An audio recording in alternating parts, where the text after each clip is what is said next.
Hi Silent Hill fans, Whitney here once again from SilentHillHistoricalSociety.com with a review of Gecco's new Heather statue. I've been looking forward to adding this statue to my collection ever since I saw the original product sample on display during San Diego Comic-Con last year.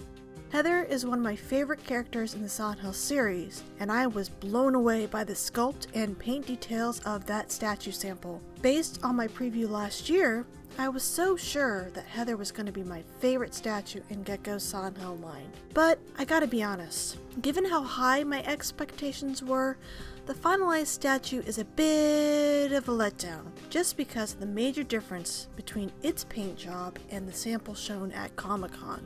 But before I get into all that, let's first go over some general specs and the quality of the sculpt.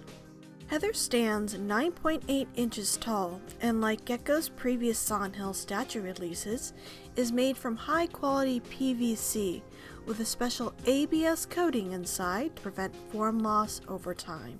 Heather is light as a feather, which is great because it definitely helps keep shipping costs down. Shin Tanabe, who also sculpted Gecco's bobblehead nurse statue, did a fantastic job once again with Heather. Her face is quite lovely, and I think it's leagues better than any of the previous sculpts of the character I've seen in the past. I think what really sets her face apart from these other incarnations is all the little details included in her eyes, nose, and mouth. See how her eyes have actually been sculpted into the face instead of just relying solely on a paint application? Additional fine details such as the tear ducts and the creases of the lids shown in the sculpt really makes her eyes look so lifelike. A lot of other figures I've seen in the past often gloss over these sort of sculpt details, leaving the paintwork the sole task of bringing to life a figure's eyes. Similar lifelike details can be seen in her nose and mouth as well. I really like how her mouth is partially open and then we can just see a bit of her pearly whites. Mr. Tanabe even took the time to define the edges of her teeth too. I really like the choice to place Heather in a more hesitant posture rather than something more action-oriented. Heather is pretty freaked out through a majority of the game. She is, after all, a teen going against grotesque creatures with little combat experience, so this sort of pose really is in character. This statue also really highlights how Shin Tanabe excels in sculpting lifelike movement. Heather looks as though she's only paused for a moment to listen due to a sudden sound heard behind her, but is ready to run at any time for her life. Even though her pose is subtle, it still successfully conveys the high anxiety and tension of her predicament within a glance. Small details in the sculpt continue throughout the rest of the body. Notice how the folds of Heather's vest, skirt, and even how her leather boots crease to contour to the curves of her body. Additionally, small textures on her clothing were even sculpted to indicate different types of materials Heather is wearing. For example, her skirt looks like it's made of denim thanks to the small ribs included, while her tank, missing texture accents, seems smooth and soft to the touch. The sculpting on this statue is really fantastic, so why am I slightly disappointed again? Well, like my friend and fellow Silent Hill collector John, aka Rationator, always says, a paint job can either enhance or detract from an excellent sculpt. And in Heather's case, the final paint job is unfortunately not the best it could have been. My biggest issue is that there's just too little contrast in the shades of colors used, which gives the statue a very washed out appearance overall. When I saw the sample at Comic-Con, I was amazed at all the imperfection and splotchiness of Heather's skin, as well as the variation of shades of brown and gold in her hair that helped highlight individual strands. Unfortunately, with the paintwork on the final statue, Heather's hair is pretty uniform in color, consisting mainly of just one shade of brown, with some small hints of blonde here and there spread throughout. Thankfully, the paint job on the skin is a bit more detailed. Heather still has her freckles and moles seen quite clearly on her face, but admittedly are a lot more muted on her extremities. You really have to get up close to make out a majority of them. Overall, her skin isn't as dramatically splotchy and lifelike as it was in the sample I saw. It looks a little too even in shade, especially at a distance. Even the paint job on Heather's eyes seems a bit off to me. Her irises are still pretty detailed, showing 3 rings of color thanks to the use of the Tampo printing technique. but I'm not digging how the red rim portion under the eyes came out. It looks a little too even and more like a makeup error on Heather's part than a skin irritation. In a lot of photos I've seen of the statue online, the redness looks way too dark, but I'm happy to report that in person it's actually more subdued and that the saturation of the red seen in pictures is probably due to lighting. A lot of other small paint details that really brought the statue to life present in the original sample have been omitted in the final product. Most noticeably, the neon numbers on her watch, the orange trim on the top of her boots, and the yellow, brown, and gray shades on her vest. On their own, they don't seem like a big deal, but it was small details like this that really made Heather's paint job stand out to me last year. The 2003 time, which was a nod to the 2003 release of Silent Hill 3, is still present and clear though. Yay! I think the original product sample's paint job just set my expectations way too high.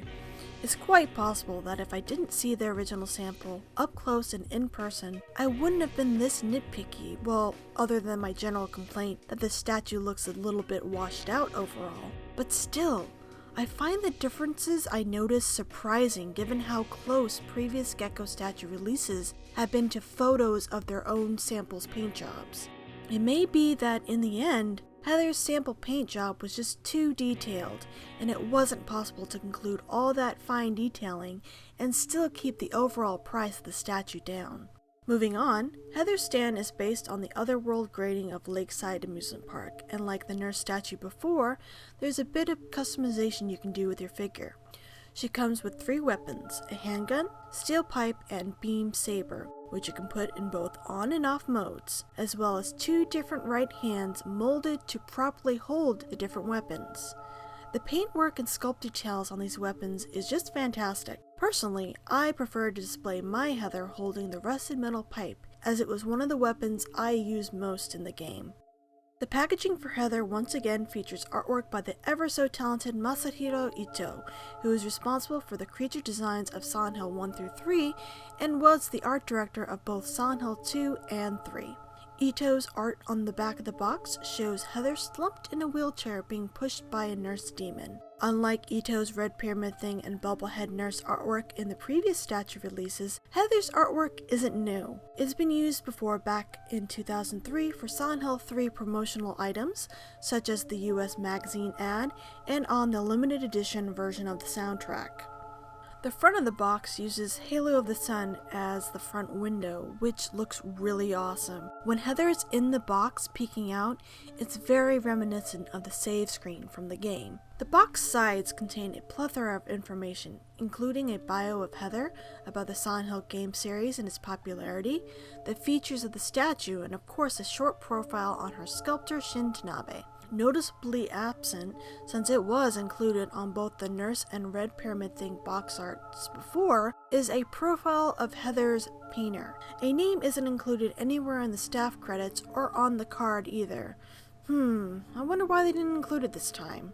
I really do love how the box recreated the look of Stanley's love notes to Heather from Brookhaven Hospital in introducing the staff behind the creation of the statue. Inside the box is a removable backdrop that looks like it's based off Brookhaven Hospital's basement walls, and a card inside repeating info from the sides of the box and product dimensions.